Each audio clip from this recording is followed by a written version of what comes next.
વિરામ બાદ આપનું ફરી એકવાર સ્વાગત છે। તો અમદાવાદના મુસ્લિમ વિસ્તારોમાં મતદાન માટે લાઈનો લાગી છે। ગોમતીપુરની ગુજરાતી શાળા નંબર 17 અને 18માં મતદારોની કતાર। તો ભર બપોરે ગોમતીપુર વોર્ડમાં મતદારો મચ્યા। મતદાન પહેલા વિવિધ વિસ્તારોમાં લાગ્યા હતા બેનર અને મુસ્લિમોના ફાયદા માટે મત આપવાનો હતો ઉલ્લેખ।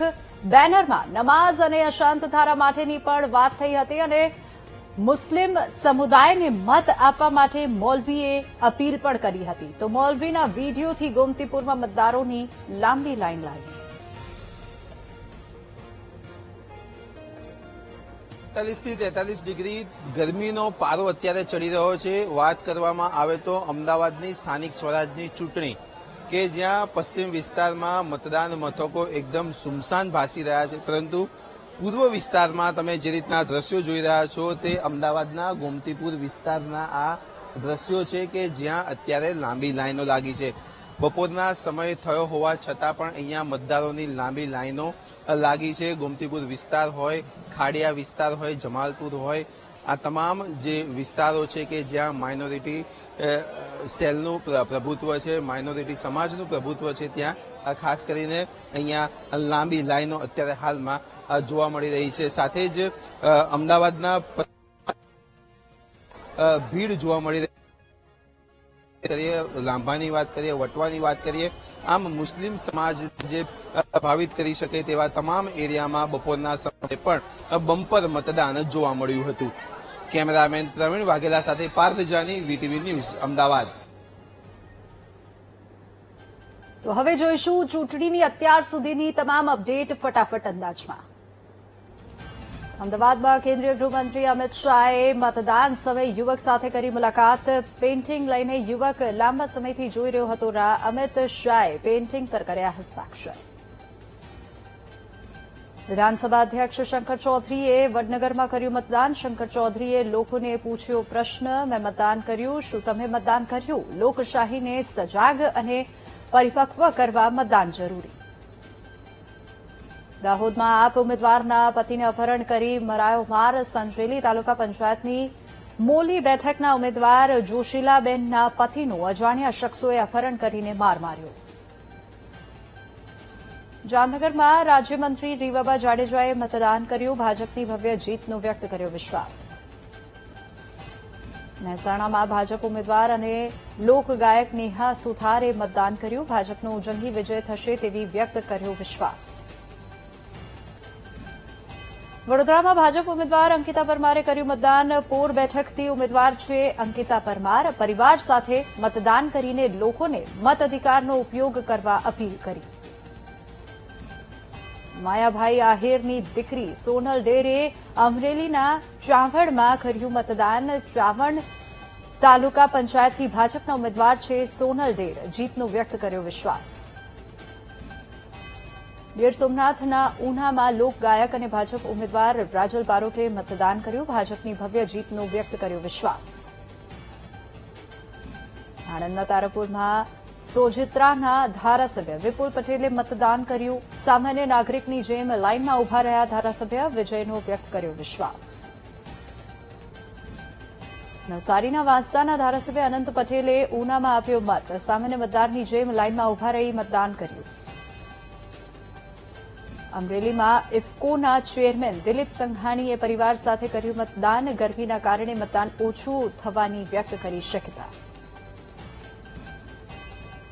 સુરતમાં રાજ્યસભાના સાંસદ ગોવિંદ ધોળકિયાએ વેડ રોડ પર કર્યું મતદાન। લોકોને વધુ મતદાન કરવા અપીલ।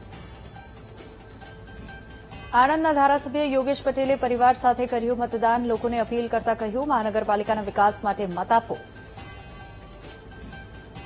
આણંદના સાંસદ મિતેશ પટેલે વાસદમાં પત્ની સાથે કર્યું મતદાન। લોકોને વધુ મતદાન કરીને વિકાસને વેગ આપવા કરી અપીલ।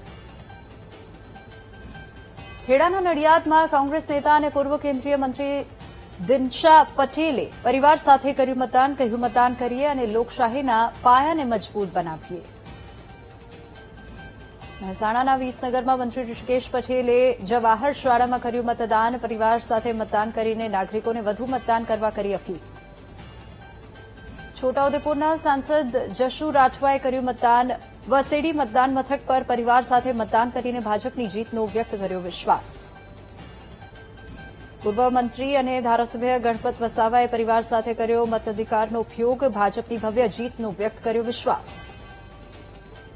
કૃષિ મંત્રી જીતુ વાઘાણીએ ભાવનગરમાં મહાદેવની પૂજા કરીને મતાધિકારનો ઉપયોગ કર્યો, લોકોને વધુમાં વધુ મતદાન કરવા અપીલ.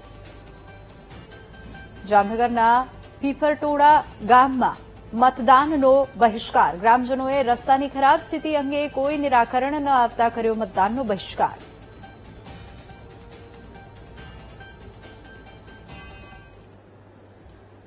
સમાચાર દાહોદથી પ્રાપ્ત થઈ રહ્યા છે. દાહોદ જિલ્લામાં અંદાજિત 57% જેટલું મતદાન થયું છે અને જિલ્લા પંચાયત અને તાલુકા પંચાયતની ચૂંટણીના મતદાન માટે મતદારોની લાઇન જોવા મળી છે. છેલ્લી ઘડી સુધી મતદાન કરવા માટે મતદારોમાં ભારે ઉત્સાહ જોવા મળી રહ્યો છે અને ચૂંટણી અધિકારીએ પેટી સીલ કરવા માટેની તૈયારીઓ પણ શરૂ કરી. તો છેલ્લી ઘડીનો આ મતદાનનો સમય અને ચૂંટણી અધિકારીઓએ પેટી સીલ કરવા માટેની તૈયારીઓ પણ શરૂ કરી દીધી છે. 6 વાગ્યા સુધી મતદાન તમામ મતદાન મથકો પર ચાલશે અને દાહોદથી આ તસવીરો સામે આવી રહી છે. દાહોદ જિલ્લામાં અંદાજિત 57% જેટલું મતદાન થયું છે. સ્થાનિક સ્વરાજ્યની ચૂંટણીનું જે મતદાન પૂર્ણ થવામાં હાલ હમણાં જે અડધો કલાકનો સમય જે 6 વાગ્યામાં રહ્યો છે, ત્યારે જે તંત્ર દ્વારા પણ તમે મારી પાસે જોઈ શકો છો, જે પેટી સીલ કરીને જે તેની પ્રક્રિયા હોય તેના માટે જે તૈયારીઓ ચાલુ કરી દેવામાં આવી છે. દાહોદ જિલ્લાની વાત કરીએ તો દાહોદ જિલ્લાની અંદર જે નગરપાલિકા વિસ્તાર છે, નગરપાલિકા વિસ્તારની અંદર આજ સવારથી જ જે લોકો જે વોટ નાખવા માટે ઉમટ્યા હતા અને જે સાંજે જે 5 વાગ્યાના આંકડા મુજબ જે સાંજે 5 વાગ્યા સુધી 56 થી 57% જેટલું મતદાન નોંધાયું છે અને જે જિલ્લા પંચાયત અને જે તાલુકા પંચાયત છે તેની અંદર જે 57 થી 58% જેટલું જે મતદાન નોંધાયું છે, જેની અંદર જે લીંબડી તાલુકો હોય, દેવગઢ બારિયા તાલુકો હોય, દાહોદ તાલુકો હોય, ઝાલોદ તાલુકો હોય, સિંગવડ તાલુકો હોય, તેની અંદર જે મતદારો છે તે સવારથી જ ઉમટી પડ્યા છે. હાલ તો જે મતદાન પૂર્ણ થવામાં માત્ર જે અડધો કલાકનો સમય બાકી રહ્યો છે, ત્યારે જે લોકો છે તે હજી સુધી જે મતદારોને જે વોટ નાખવા માટે અપીલ કરી રહ્યા છે અને જે પૂરેપૂરું વોટિંગ થાય તે માટે પ્રયત્ન કરી રહ્યા છે. ઉત્સવ પંચાલ, વીટીવી ન્યૂઝ, દાહોદ. છોટાઉદેપુરમાં કોંગ્રેસ નેતા સુખરામ રાઠવાએ મતદાન કર્યું છે. ક્વાંટના જામલી ગામે સુખરામ રાઠવાએ વોટ આપ્યો છે, પોતાનો મત અધિકારનો ઉપયોગ કર્યો છે અને પેથરૂક ગામમાં પરિવાર સાથે સુખરામ રાઠવાએ મત અધિકારનો ઉપયોગ કર્યો છે.